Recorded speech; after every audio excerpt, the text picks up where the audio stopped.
Vamos a hablar a esta hora de la mañana con el economista César Ferrari sobre no solamente el alza en el transporte y cómo afecta la economía familiar, sino también esta cantidad de temas que actualmente hacen parte de los titulares más importantes. Señor Ferrari, gracias por acompañarnos. Un placer estar con ustedes. De origen italiano, vivió en Perú, estudió en Nueva York, en Boston y aterriza aquí en nuestro país. ¿Ya lleva cuánto? Hace 17 años, afortunadamente, diría yo. ¿Saldría usted corriendo de nuestro país este año con la economía? No, en todo caso ya me hubiera ido antes.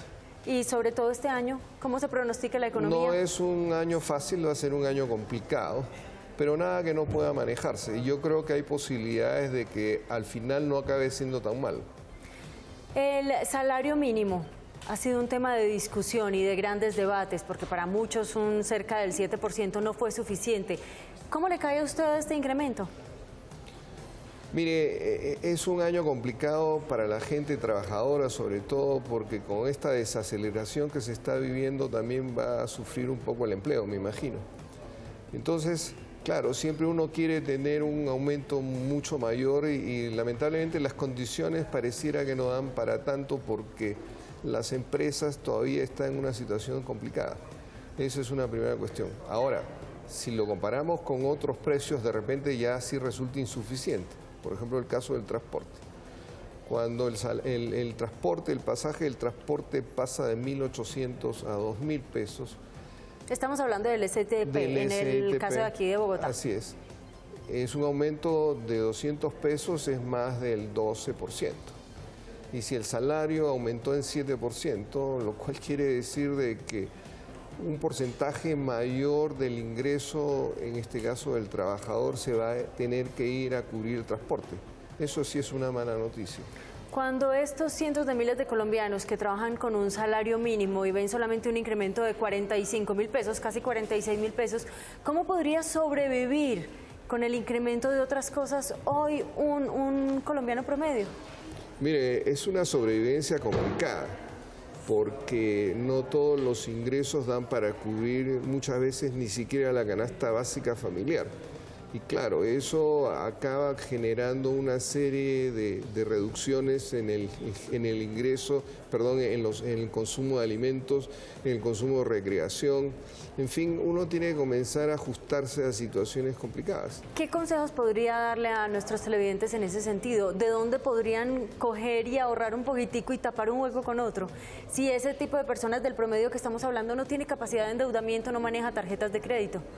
No maneja tarjeta de crédito y muchas veces tampoco tiene acceso a los créditos, ni siquiera una tarjeta o un crédito mínimo. Claro, porque a usted le piden tener y sustentar esa situación unos bancaria. Ingresos permanentes y de repente un empleo formal también. Y la mayor parte de la gente en Colombia, diría yo, sus ingresos no necesariamente son regulares y formales. Una gran proporción de la población colombiana se autoemplea. Trabaja. ¿Qué podría hacer una familia? Pues uno le diría, oiga, tiene que aprender a ser austero. Y claro, y uno me dice, pero ¿austeridad de qué? Si ya vivimos permanentemente de forma austera. Entonces no es una solución fácil. Claro, uno podría buscarse otro tipo de ingresos tratando de desarrollar otro tipo de actividades, pero eso hacen casi todos. O sea, el señor que trata de sobrevivir vendiendo chocolates en la esquina, pues lo que hace es eso, sobrevivir, y es muy difícil que pueda conseguir ingresos adicionales. Uno esperaría de que las cosas mejoren si la economía en general mejora, si esa economía genera más empleo y paga mejores salarios. Pero lamentablemente estamos entrando como en una etapa de vacas flacas y entonces la situación va a ser media complicada. 3 temas claves y que me los mencione rápidamente, pero detállemelos y desmenúcemelos bien para que la gente los entienda en la casa. ¿Cómo realmente nos afecta esta baja del petróleo, en los precios del petróleo? Pues muchísimo, mire, cuando los precios del petróleo bajan significa que también los ingresos correspondientes por esa venta de petróleo en el exterior se reducen. Y eso significa de que los empresarios reciben menos dinero, hacen menos utilidades, pagan menos salarios y además compran menos bienes y servicios también a sus proveedores internos. Y a estos les pasa exactamente lo mismo.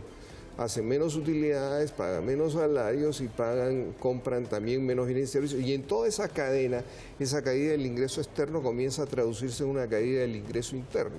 Eso es lo que llamamos desaceleración económica. Segundo tema, la economía china. China es un portento de desarrollo económico en el mundo actual. No existe en la historia de la humanidad un ejemplo de crecimiento tan acelerado y una reducción de la pobreza tan abrumadora como ha pasado en China en los últimos 2 o 3 décadas. Crecer al 10% por año es simplemente una cosa que ya quisiéramos hacer en América Latina. Pero ahora China se está desacelerando y hay una razón fundamentalmente para esa desaceleración que pasa del 10 al 7% anual. Si sus principales compradores son Estados Unidos y Europa, y Estados Unidos todavía no logra una recuperación plena de su economía, y los europeos están en una recesión y en algunos países, España, Grecia, prácticamente en una depresión, ellos también compran menos y entonces los chinos ¿a quién les venden más? Y por lo tanto, ¿para qué producen más? Entonces la desaceleración china que tiene impacto sobre los precios internacionales de las materias primas, porque como ellos también compran menos, entonces eso hace que caiga el precio del petróleo. Pero pasar de 10 a 7%, algunos lo ven como una catástrofe y ya quisiéramos en América Latina mantener esos niveles de crecimiento. Tercer tema, el dólar, el incremento. Eso es consecuencia de lo anterior. Cuando se caen los precios internacionales de las materias primas, ingresan menos divisas. Entonces hay una menor oferta y eso empuja la tasa de cambio al alza. Segundo lugar, cuando la tasa de cambio está al alza, o sea, tenemos una devaluación cambiaria, lo que sucede es que los empresarios locales que antes se financiaban internacionalmente ya no es atractivo endeudarse afuera, entonces dejan de traer dólares y esa es una segunda razón por la cual cae la oferta de dólares y sube más la tasa de cambio. Pero hay una tercera razón importante, que cuando los precios internacionales del petróleo, por ejemplo, caen, se hace menos atractivo invertir en petróleo. La mayor parte de la inversión petrolera en Colombia es de origen externo, entonces también cae la inversión extranjera. Entonces, si se juntan estas tres cosas, menos ingresos de divisas por exportaciones, menos ingresos de divisas por endeudamiento de las empresas y menos ingresos de divisas por menor inversión, lo que tenemos es simplemente mucho menos divisas y eso significa una tasa de cambio mucho más alta y por eso estamos con tasa de cambio del orden de 3.400. Pero, y eso tiene que ver con lo que decía al principio, esto también puede ser una bendición, porque una tasa de cambio tan alta hace muy rentable las exportaciones, pero no solamente las exportaciones, sino la sustitución de importaciones. Y aquí estamos hablando prácticamente de casi toda la economía. Y nos beneficiamos en nosotros mismos antes de buscar productos en el exterior. Claro que sí, pero acá hay una cosa importante. Resulta que los que pueden sustituir importaciones y exportar que no sea petróleo son manufacturas y el sector agrícola. Y estos son grandes empleadores de mano de obra. Entonces fíjense que no hay mal que por bien no venga. Lo que puede suceder si estos cambios de precios que estamos viendo se mantienen estables durante muy largo tiempo, vamos a ver grandes inversiones en los sectores agrícolas, en las manufacturas y en el turismo interno. Así es. Y eso genera mucho empleo y eso es muy positivo para el país. Finalmente, una respuesta rápida para los colombianos que tengan una platica ahí guardada. ¿Deberían quedarse quietos? ¿Deberían invertir? ¿En qué deberían invertir? Pues fíjense, si realmente la tasa de cambio se mantiene elevada y estable durante mucho tiempo, creo que es el momento de invertir en manufacturas y en la agricultura. Pero además hay una cuestión adicional. Afortunadamente estamos entrando en un proceso de paz y si con un acuerdo a firmarse a portas va a ser mucho más rentable la agricultura. Entonces hay posibilidades con esa tasa de cambio y un acuerdo de paz que la agricultura sea muy rentable. Y ojalá eso sea así. Señor Ferrari, muchas gracias. Para la gente interesada lo pueden escuchar en radio, en la emisora de la Universidad Javeriana. Claro que sí. ¿Qué día? Tenemos un programa de conversaciones sobre economía que va al aire los martes a las 4 de la tarde. Muchísimas gracias por habernos acompañado. Un placer.